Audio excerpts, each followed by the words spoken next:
Hey guys, what's up? Stephanie, the English coach here from EnglishFulltime.com. In this video, we are going to talk about how to improve your listening skills in English. And the reason I'm making this video is because this is one of the most frequently asked questions that I get. You guys say, Stephanie, I don't understand what's going on. I understand you perfectly, but then when I watch TV shows and movies in English, I have to turn on subtitles because I feel like I don't understand anything. Okay, so we're going to talk about this and how you can improve your listening skills and what some of the reasons might be that you're not understanding other people in English, but you understand me perfectly fine, okay? So to begin, one of the reasons why you understand me so well is because I speak well. I have very good speaking habits because as I was growing up, I competed in speech competitions, poetry competitions. I did public speaking.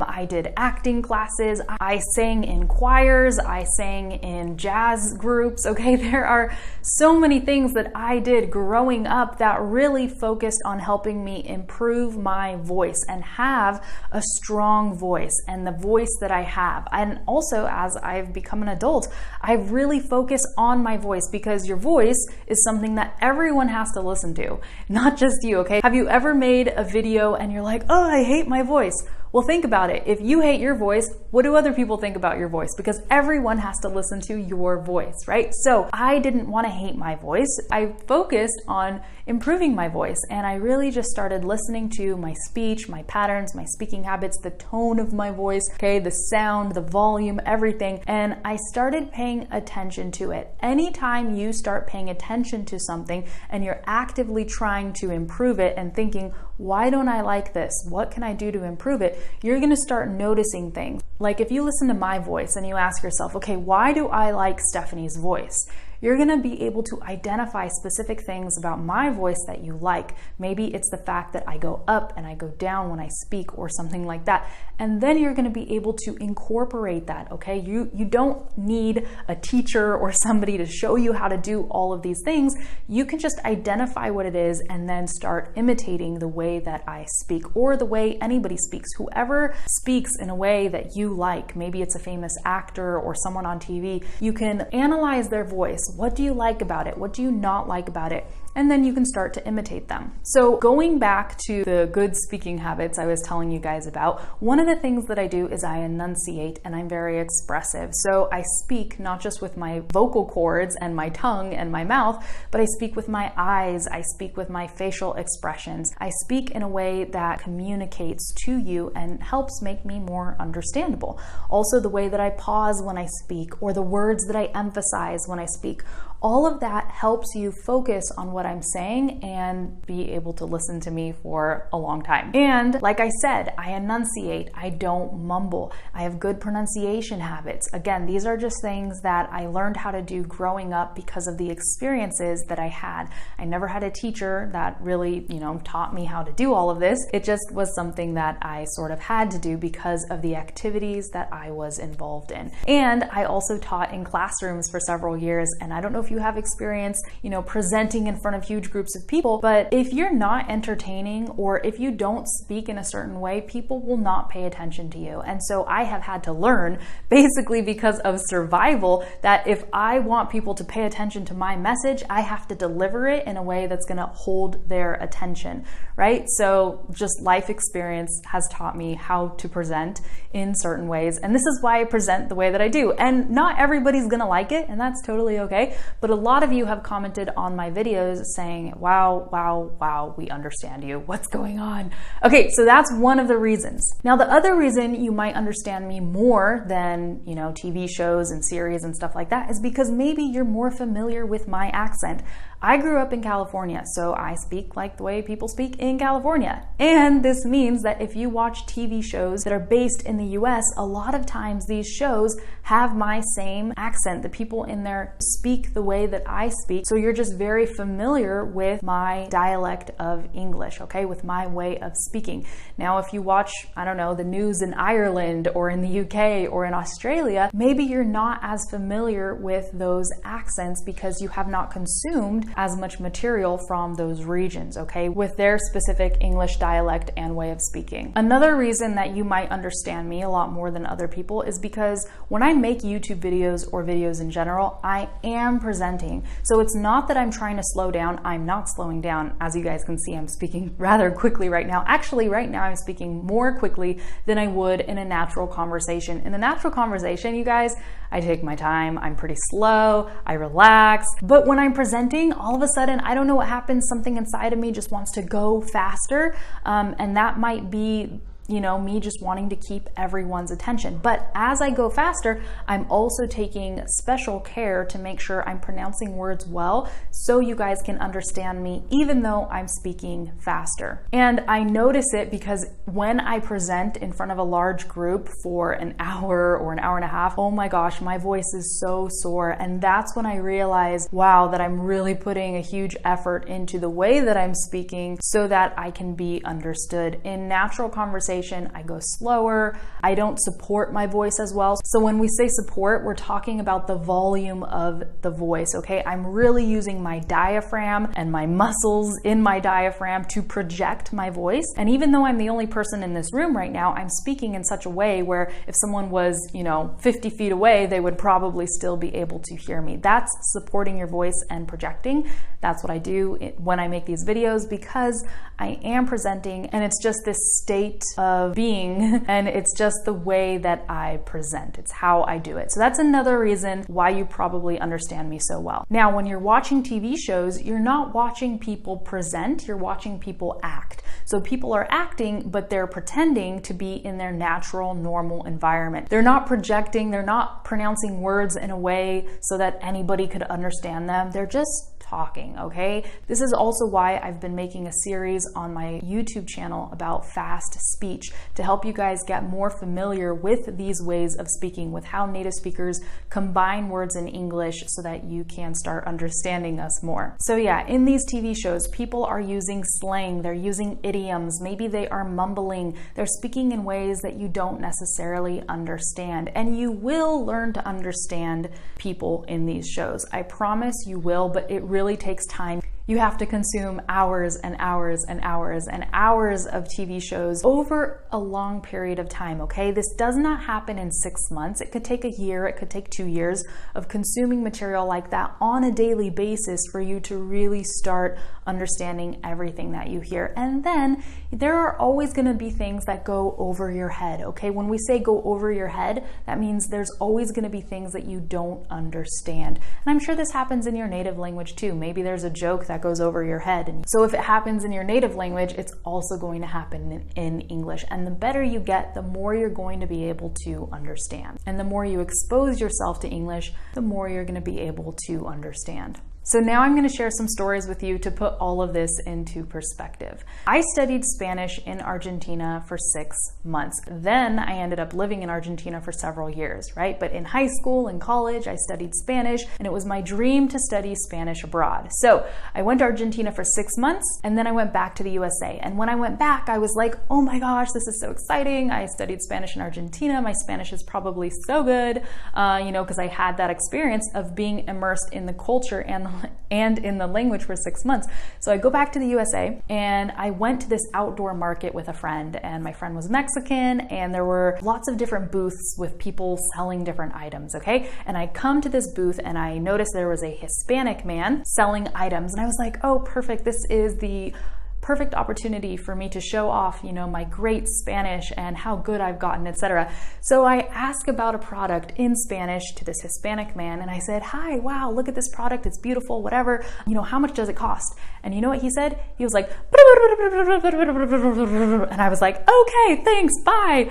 I did not understand anything that he said, and I was just like, oh my gosh, like this is ridiculous. I studied Spanish in Argentina for 6 months. Why don't I understand?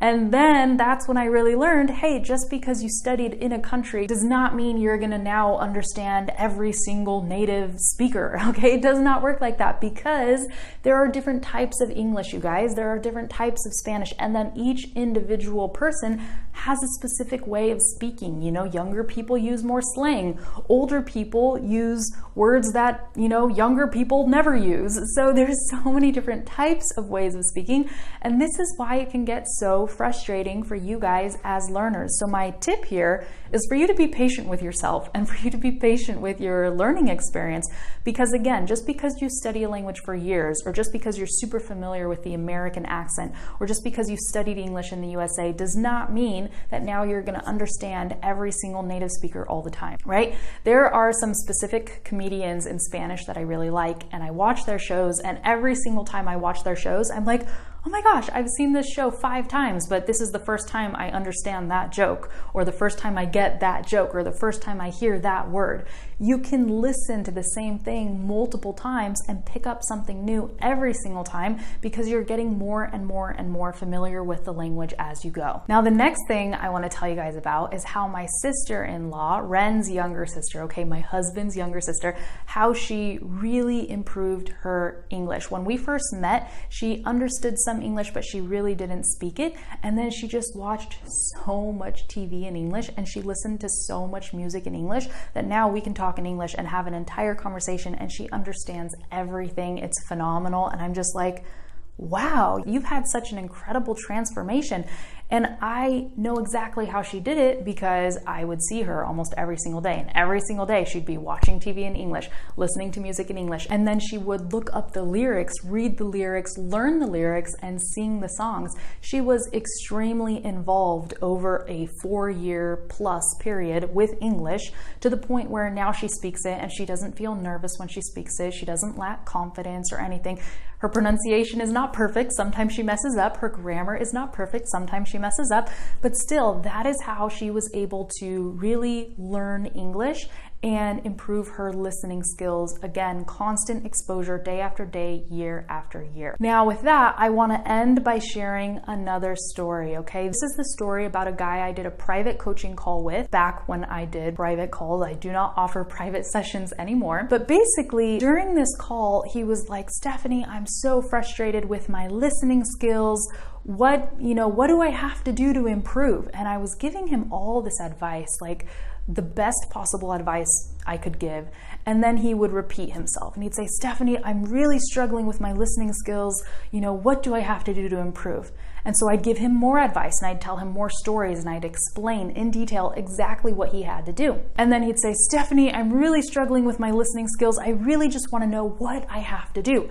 And at that point, I was like, oh my gosh, yeah, you really do struggle with your listening skills, because I've explained this to you a million different ways, and I've given you the answer. I have the answer, and I've given it to you, and you're still asking the same question. My mind was blown. I was like, what is wrong with this guy right now? Because he was understanding what I was saying. He really wasn't having trouble understanding me, but he just kept asking the same question because he did not like my answer. That's literally it. He did not like my answer. He did not like what I was telling him. He was looking for a magic solution, and there is no freaking magic solution. I am so sorry to say it, but it needs to be said. There's no magic solution. People are always looking for a quick fix to do this or to do that. Think about the things you have mastered. How long has that taken you? Okay, if you're a doctor or whatever your profession is, or whatever you're good at, if you're really good at chess or soccer, I don't care what it is. What are you really good at, right? Think about how long it has taken you to master that skill and to get to that really high level. Now, English is no different. Listening skills, speaking skills are no different. If you really want to master something, you have to go to a really deep level with that subject, day after day, year after year. That is literally what it takes. And again, there is no magic solution. And when I talked to this guy, I asked him, after he kept asking me the same questions over and over again, again. I was like, okay, wait, stop. Let me identify what you have actually tried. Because when somebody is struggling with something, you really have to figure out why they're struggling with it. Like what went on, what have they tried, what has worked, what hasn't worked. So I asked him and I said, okay, how long have you been studying English for? And I think his answer was like 3 years or 2 years or something like that. And he had been living in the USA for 1 year. And this was his big struggle. He's like, I'm living in the USA and I'm struggling to understand native speakers. So after asking him all of these questions, I discovered that he had been studying English for about 3 years. He had been living in the USA for about 1 year.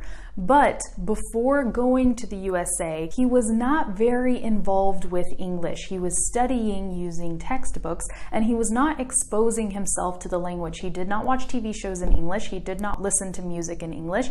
And then all of a sudden he came to the USA and he was struggling with his listening skills and understanding native speakers. And he was like, hey, now I am listening to music every day. Now I am watching TV shows every day, but I'm still struggling with it. And once I realized the timeline that we were dealing with, I was like, okay, at this point, you're doing everything you possibly can to improve your listening skills. You're controlling what you can control, but there is something that's out of your control that you can't control, and that's time. It's literally the amount of time it takes your brain to absorb a language and to process it and to make it become a part of you. You have to assimilate the language, okay? So when he was studying in English in his country, he was not very involved with the language. Then he went to the USA, completely immersed, studying 24/7, and at that point he had only been in the USA for 1 year, so that's just not enough time. If he kept doing that year after year, maybe in about 2 years he'd feel really confident with his English, and 3, 4, 5 years definitely he would feel confident with that level of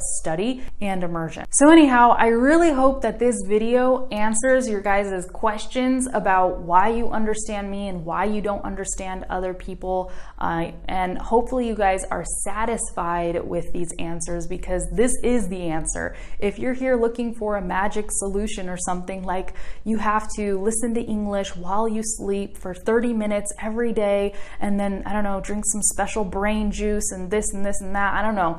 There are no magic solutions. So if that's what you were here looking for, I'm sorry to disappoint you. But if not, hopefully you find comfort in the fact that as long as you are exposing yourself to the language day after day, year after year, you're going to get to that level where you understand, okay? And not just me, but also where you understand TV shows. All right, so that's it. Thank you so much for watching. I just want to let you guys know that you should check out the description, because I always include links there to other things that you might be interested in. And if you like these videos and if you want more videos and more training from me, I want to let you guys know that I run a private online video platform. This is not free, but it is very affordable. And in this platform, I put lots of training every single week to help you guys with your English. There's lots of videos there already, lots of courses, and basically you can access everything, okay? It's just one monthly payment and you can get a lot more support there with your English. So if you like watching my videos on YouTube and you want more, feel free to join us in the private platform, because there's also a forum section integrated so you can get to meet the other students. A lot of times I give little assignments after each video so you can participate as well. And it's just a completely different learning experience than on YouTube, but it's also very similar to YouTube. So again, if you like what you're doing here and you want to keep improving your grammar, your pronunciation, your writing, your fluency, your speaking, your confidence, everything, I want to invite you to join us over there on the private platform.